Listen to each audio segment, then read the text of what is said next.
Hello, and thanks for logging on to this week's online web exclusive. I'm Alex O'Forey. And I'm Alexandra Rote. Here are some stories you may have missed for your Tuesday, December 6th.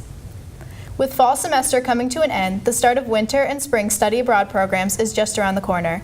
While a trip around the world takes several months of planning, safety concerns have caused the Global Education Center to make some last-minute changes. Junior Courtney McKelvey was hoping to spend spring semester in Cape Town, South Africa this spring, but the program was delayed by 2 months and still has the possibility of being canceled due to political protests in the South African universities.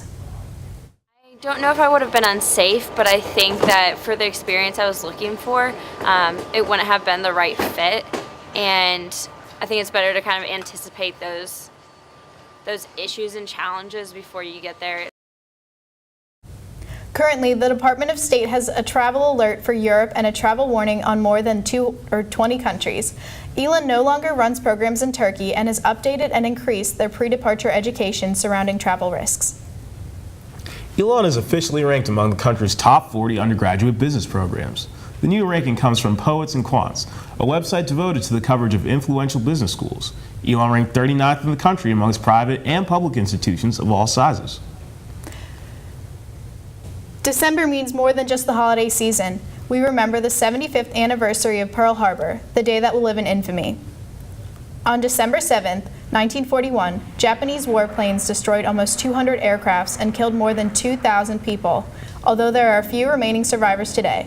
The stories live on through their families. Political science professor Laura Roselle's great-uncle Eddie was on one of the ships that day, and she continues telling his story. Later, I always, remembered that, just that it came out of nowhere. And what struck me as sort of a kid when I was listening to the story was that he said they were so unprepared and they didn't know what to do, and all they wanted to do was fight back, and they were throwing anything they could at the Japanese planes coming in, including potatoes. And so he remembered, throwing potatoes at these Japanese planes as they came in over Pearl Harbor. Roselle says she plans to continue to share her uncle's story. Not very many schools have a winter term like ENN's, and while it's great for students looking for that one extra class, for dining hall workers it means less hours and less money. Employees obviously work who have been here for a while, and the other employees either take off or get supported by the other job or take unemployment.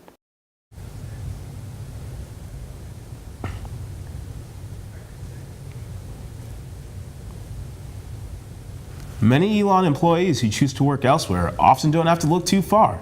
According to VIG, many ENN employees work in the greater community at the Alamance School District, McDonald's, Taco Bell, Olive Garden, and other various retail locations. But this year, for the first time ever, McEwen Dining Hall will be open during winter term due to increased demand. Are you ready for the holidays? Our Liam Collins took a look at the story behind an Alamance County Christmas tree farm. Christmas trees come in all different sizes, but they all serve the same purpose, to bring the holiday spirit. And if you're looking for something to do this week, Santa's Tree Garden right down the street from Alamance Crossing in Burlington is only a 9-minute drive from campus. Co-owner William Alvis says while they are in peak Christmas tree season, the season doesn't usually last up to Christmas. A lot of our bigger trees, they go early in the season because you spend that much money on a tree, and that size tree, you like to get it up early and look at it for a long time. But the first 2 or 3 weekends is the big one, and like I said, we're expecting this weekend to be pretty heavy with traffic, but it does decline towards Christmas. And if you are looking for that special Christmas tree to deck the halls, Santa's Tree Garden likes to leave that up to the trees. There are so many different trees, different looks, different shapes and all that. We like to say the customer really doesn't pick the tree picks the customer.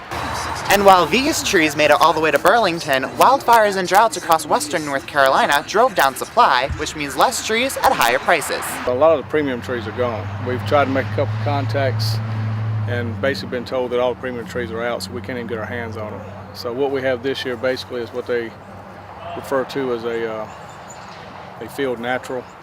So we lost a little quality with the fires. But co-owner Alex Fogelman says that those natural disasters will make for even more issues next holiday season. We lost a lot of acres to fires, and then if we don't get some rain over the winter or snow, in that case in the mountains, we're going to have a lot more problems later on. So be sure to get your Christmas trees while they last. Liam Collins, ENN Local News. Longtime Elon Professor of Finance and Chair of the Department, Juan He Sin, has been named the Wesley R. Ellingberg Professor of Finance. As an Ellingberg Professor, Sin will receive support for research, teaching, and mentoring. Professor Sin has been with Elon for 17 years and is only the second faculty member to hold this professorship. That's all the news we have for you today, but keep following us for all the updates on elonnewsnetwork.com and at Elon News Network on social media.